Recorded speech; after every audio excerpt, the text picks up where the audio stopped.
dia.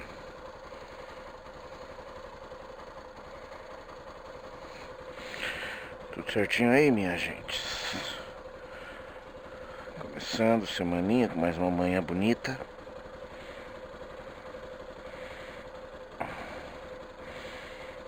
Tentar deixar o mínimo possível. Tô com a minha jaqueta nova. Essa jaqueta aqui é meu presente de aniversário do Nelson. Nelson me deu um cartão presente generoso da Renner. Eu fui lá sábado, escolhi esta jaqueta e este sapato. Vai entrar. Isso aqui deve ser refeito aqui. Preciso achar um lugar para me ajudar nisso. Uma sapataria provavelmente. Mas na região que eu moro vai ser difícil.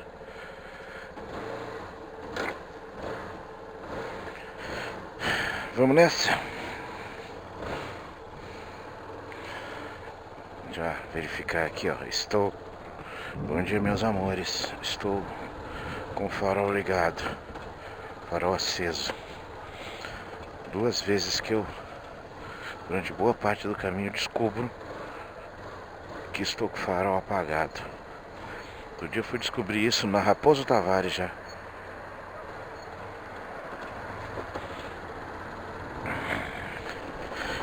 Segunda-feira, dia 17 de junho de 2019. É uma manhã mais uma vez muito bonita, como são as manhãs de sol, né?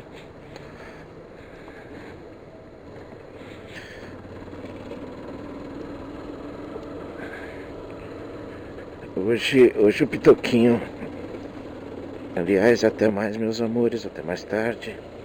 Amo vocês, vocês sabem. Essa é a minha oração. Minha oração de todos os dias. Meu mantra. Eu preciso falar sempre isso. Pra me sentir melhor. Não é pra nada mais. É só pra me sentir melhor. Até mais tarde.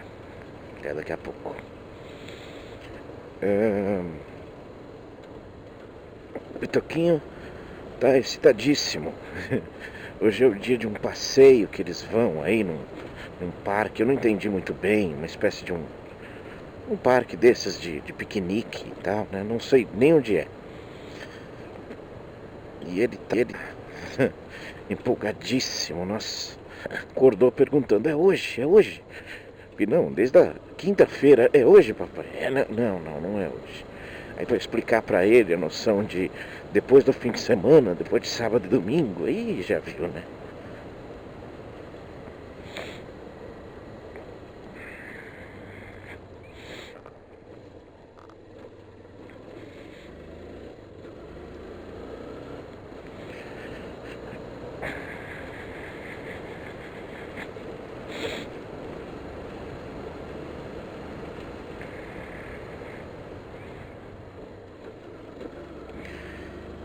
E finalmente hoje ele vai lá curtir com os amiguinhos. Então tem dado trabalho. Tem nos preocupado um pouco novamente. Que infelizmente, essas coisas vão acontecer. Quem é pai há mais tempo que eu vai dar risada na minha cara, né? O mau amiguinho, né? Não é que é mau porque é uma má criança, não. Infelizmente tem outros aspectos aí nessa questão.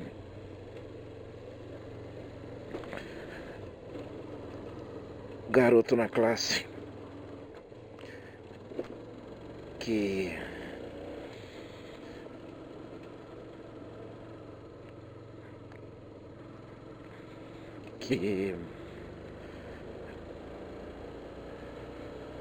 infelizmente a gente não sabe o que passou e não deve ter sido fácil para uma criança de 5 anos.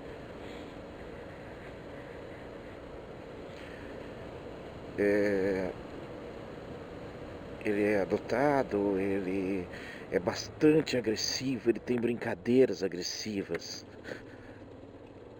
muito agitado e dificílimo convívio.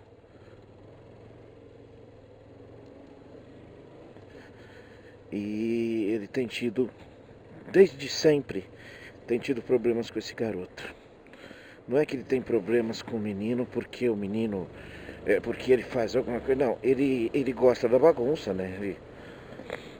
Não só ele, né? Algumas vezes outras crianças, porque normalmente essas crianças eles são líderes, né? Eles são meio impositivos, né? E, e ele acaba ou se machucando por uma brincadeira do menino, algum chute sobra, alguma coisa assim. Brincam de luta, essas coisas que a gente condena. E ou por desobediências mesmo, por questões práticas de querer seguir o que o amiguinho está fazendo de errado e acaba por ser prejudicado também por isso. O que a gente tem feito é tentar orientar o Cauê de que, sem falar para ele sobre não quero que você brinque com este menino, a gente tem falado para ele fugir da confusão, para ele, quando perceber que um amiguinho está fazendo alguma coisa errada, não brincar mais com ele, sai, vai brincar de outra coisa, vai brincar com outro amiguinho. Conta para a professora, sim. É assim que a gente tenta lidar, mas não é fácil. Uma criança de 5 anos não absorve isso com tanta tranquilidade assim, né? E estamos tendo esse problema. Há um tempo o Cauê resolveu não brincar mais com o menino e tem só recebido elogios, porque é inteligente, é bonzinho, é tranquilo. Mas, umas últimas vezes aí na semana passada, resolveu se juntar de novo com o garoto. E quando os dois se juntam, acontece algum estrago. E por 2 vezes o menino agrediu ele e tal. Não foi nada de... A gente só briga com ele por conta dele não seguir aquilo que a gente fala na questão de não fugir da confusão. Então continuamos falando hoje, num dia desses, imagina, né? Imagina o que esse garoto vai aprontar num parque e tudo mais, né? Então a gente orientou muito fortemente o Cauê para que ele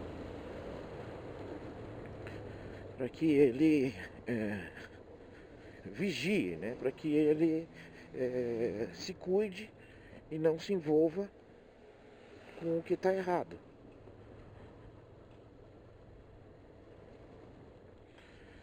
Esperamos que dê tudo certo, né? Que ele fique bem, que não se machuque, não se envolva em nada e que possa curtir um dia gostoso aí com os coleguinhas da classe.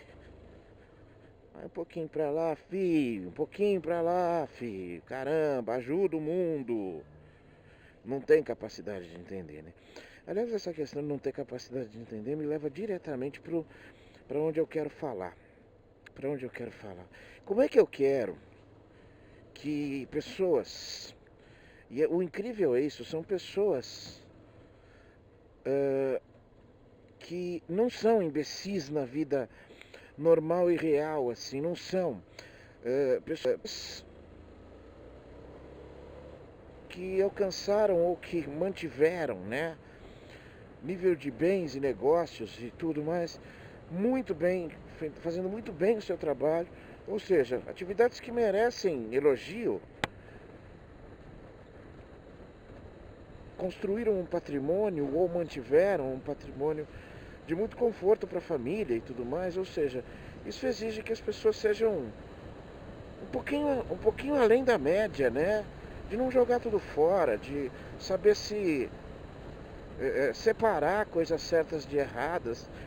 Como que pessoas desse naipe, com essa boa capacidade, revertendo e refletindo na vida que eles têm, como é que essas pessoas hoje conseguem ser tão infantis e idiotas?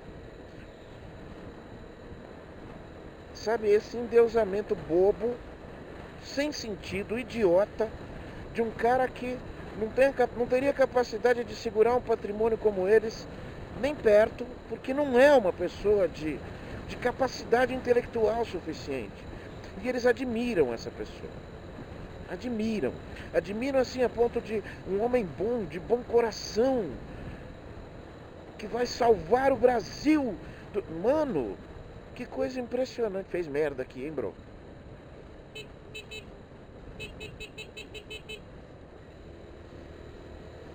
É, o Raposo já começou daquele jeitão, né?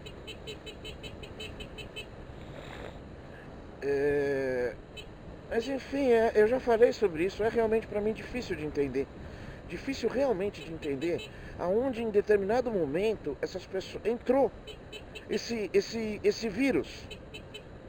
É como se fosse um vírus de computador, destrói uma parte e é irreversível.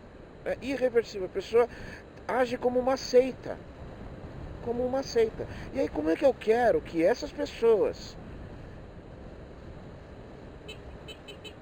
que normalmente estão acima da média por uma questão do que conseguiram, do que conquistaram, como é que eu quero que essas pessoas entendam a pouca sutileza do caso do Sérgio Moro? A pouca sutileza. Teve mais revelações aí que ontem eu pude ver muito bem elucidado no site do Meteoro. Tá pegando aqui? O que tá pegando aqui? Ai, todo mundo atrás, né? Ah, cara, não vai dar, né? Você jura que vocês vão ficar tudo aqui atrás?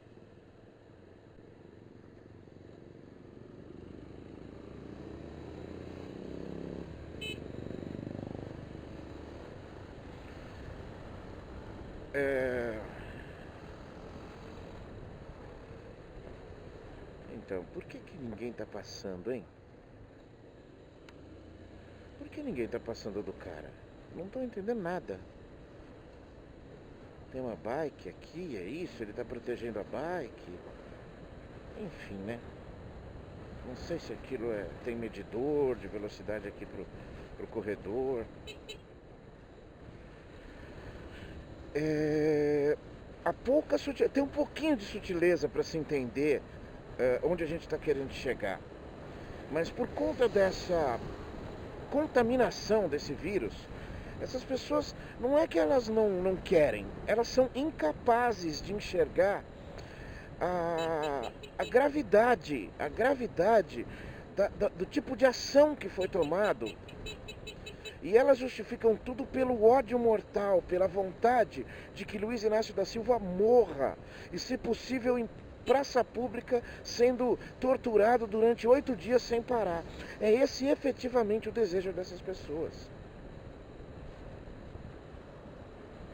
São pessoas que comemoram mortes. Sim, eles continuam comemorando a morte da Marielle. É verdade, é de verdade. As piadinhas da Marielle, elas são de uma crueldade incrível. Incrível. Isso faz com que essas pessoas passem mensagens, notícias de WhatsApp, né? Exclusivo, notícia gravíssima. E esse mesmo empresário de sucesso passa no grupo uma mensagem assim, simples assim. Uma fonte desconhecida, é simples assim, já começa desse jeito. Uma fonte desconhecida informou que o marido do Glenn, que é o deputado que assumiu a cadeira do Jean Willis no PSOL, o suplente que assumiu a cadeira porque o Jean Willis abriu mão do mandato e mora na Europa agora, descobriu que ele comprou o mandato por $700 mil. E é isso assim, simples, uma fonte desconhecida. E assim, eu, para variar, não tenho capacidade intelectual para fazer jogadas simples e claras. Mas pessoas como Juca Kfouri têm, de sobra. Ah, ele entrevistou o Lula. E daí, cara? Você ouviu a entrevista?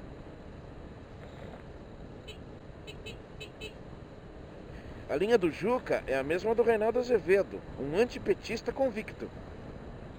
Tá? Lula foi condenado sem provas. E todas as provas que estão sendo mostradas pelo Intercept Ah, termina com PT, tem essa também. Não é à toa que termina com PT. Alguém aqui está querendo falar sobre a veracidade da informação ou não?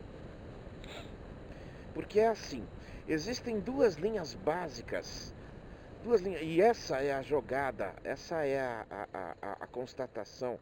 Ah, meu Deus do céu, hein? Minha nossa, como que faz com uma figura dessas, cara? Parada no meio do corredor. Tá certo, tá certo. É... E é essa a super bem bolada e bem elaborada jogada, que eu tinha falado um pedaço dela, mas que completando assim, início, meio e fim, o Juca mais uma vez foi extremamente bem sucedido na colocação. Mais uma vez. Ele pergunta o seguinte: há duas posturas do Moro, isso ainda na primeira fase. O que é a primeira fase das informações? As informações do vazamento da conversa, do vazamento da conversa entre Moro e o Ministério Público e a parte acusatória do julgamento do Lula. A primeira parte é bastante grave, mas ela é pouco grave perto do que ontem foi revelado. Porque a clara, transparente, lúcida participação do Sérgio Moro, juiz do caso do Lula, em relação a outros membros do Ministério Público, não é só uma associação emblemática entre ele e Deltan Dallagnol.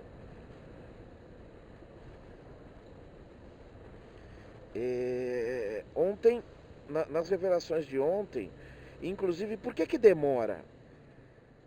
Por que demora? Para a próxima parte, a próxima fase. Já explico.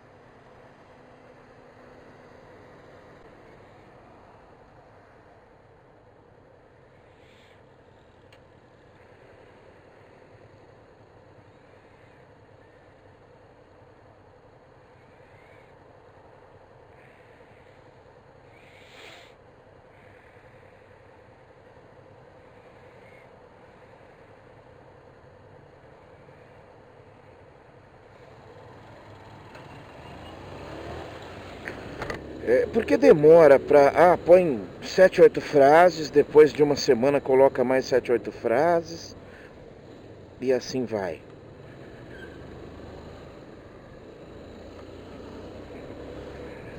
Porque eles têm que interpretar, e eles estão sendo cuidadosos com isso, o Intercept está sendo cuidadoso com isso, em colocar o momento em que isso estava acontecendo na conjectura total.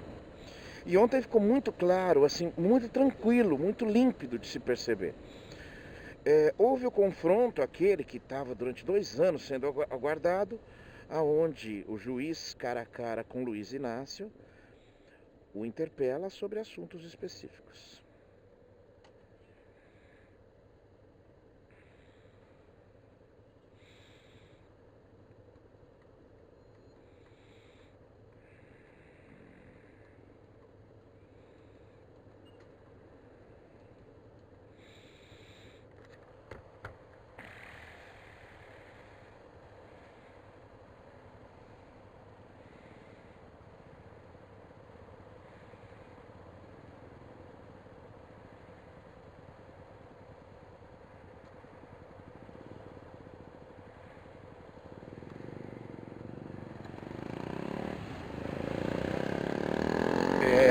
O aguardado confronto entre já naquele momento, o paladino da moral e bons costumes brasileira, o defensor do Brasil contra o comunismo do PT, já era isso em 2015, em 2016, cara.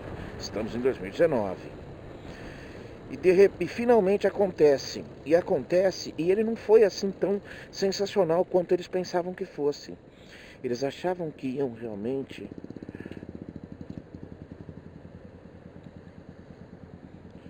Eles achavam que iriam realmente impactar o Brasil com confrontos que, ao serem mostrado para um cara extremamente inteligente e bem preparado, como sempre foi Luiz Inácio, não surtiram o efeito que eles queriam. O Meteoro mostra isso assim com muita clareza num lançamento dos mais importantes.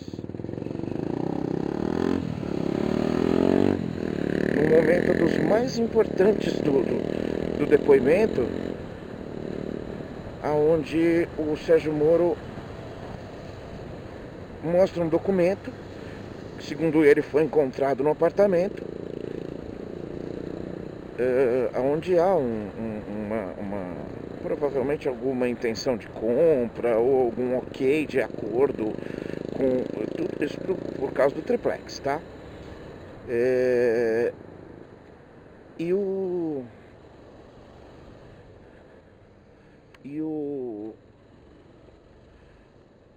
Lula, tranquilo e calmamente, ele, deixa eu ver, ok? Deixa eu ver o documento. Ah, o senhor confirma que esse documento... Não, pera um pouquinho, deixa eu ver o documento. Ele é muito tranquilo nessa questão. E quando o Sérgio Moro... A gente percebe que o Moro tá... Como é que se fala? Tá desconfortável em passar o documento. E o Lula pega o documento, olha assim durante 10 segundos, 2, 3 páginas, e pergunta para ele assim, esse documento está assinado? E o Sérgio Moro diz, não, não está. Então esse documento não vale nada. Ele devolve, tranquilo e calmamente, para o Sérgio Moro. E o Intercept foi bastante responsável ao colocar o que aconteceu naquele dia para mostrar as conversas que o Sérgio Moro teve com outros representantes do Ministério Público.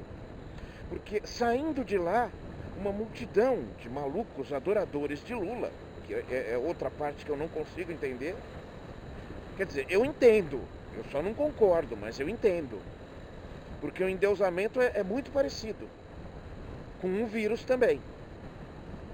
E numa praça com uma multidão, Lula faz chacota com o que aconteceu nas 4 horas do depoimento dele para o ministro Sérgio Moro. Para o ministro não, né?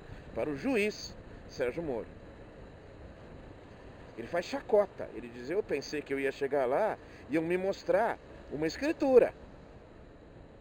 Eu pensei que eu ia chegar lá e encontrar uma nota promissória assinada por mim ou pela Marisa. Eu pensei que eu ia chegar lá e encontrar um documento dizendo, tome, Luiz Inácio, seu apartamento, pode ir lá morar. Notas fiscais no meu nome. E ele dá risada. Ele dá risada tanto que ele brinca com uma frase boba do Vicentinho, onde o Vicentinho diz, o importante é o principal, o resto é secundário. E é verdade, o Vicentinho disse isso um dia. Sei lá, né? A gente elege essas pessoas pra lá. Enfim, aonde eu quero chegar, porque já está chegando no meu trabalho, eu quero chegar exatamente aonde... Ah, sim. E pegou muito mal tudo aquilo, a repercussão estava fraca, fraquíssima, em relação ao que eles queriam passar para a população, porque ali tratava-se de uma questão de comício, tratava-se de a Rede Globo usar, bem usado. E aí que a Globo não pode reclamar do monstro que ela criou. Ela jamais esperaria que Sérgio Moro iria se juntar a Jair Bolsonaro. Essa é a questão. Ela não esperava. Provavelmente a Globo estava preparada para uma arrancada heróica de tirar Jair Bolsonaro da parada rapidamente e colocar Sérgio Moro como um presidente da República, como foi um Collor, um aliado importantíssimo, facilitou muito a vida deles. Mas enfim, e naquele dia o Intercept pega vários diálogos do Moro, confirmando isso, dizendo claramente: não pegou bem, não ficou legal. Precisamos ampliar o nosso sentido de comunicação para que entendam, para que possam entender. E inclusive um dos procuradores falando claramente: gente, isso aqui não está legal, não vai pegar bem, essa manobra é arriscada. O único que parecia coerente ali no meio das conversas. Bom, enfim, depois de tudo isso, gente, até a primeira semana do ocorrido, o Sérgio Moro dizia claramente que não havia nada de errado. Não tem nada de errado ali nas conversas captadas. Não tem nenhuma ilegalidade. Beleza?